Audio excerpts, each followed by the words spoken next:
Migon scatulin pien de piripin pin pin, che se anche cascaso dal monte, neanche non si rompe. Per chi non è veneto, voglio tradurre insomma questo indovinello, e che mi dice: ho un contenitore pieno di tante piccole sorprese che se faccio cadere anche da un'altezza elevata nemmeno si rompe. Se qualcuno vuole provare a dare la soluzione a questo indovinello, lo invito a mettere il suo commento e farlo senza barare prima di aspettare la fine del nostro appuntamento, dove vi darò la soluzione.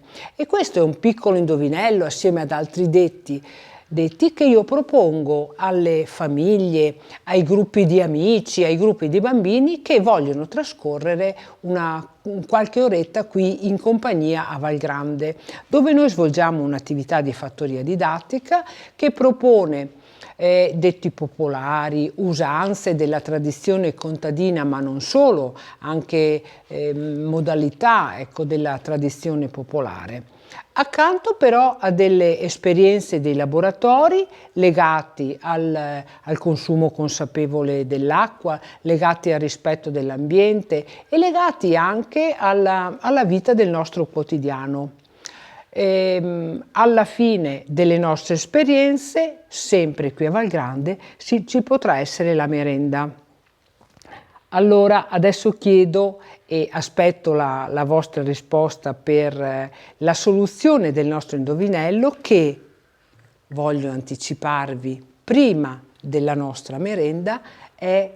La soluzione è la noce.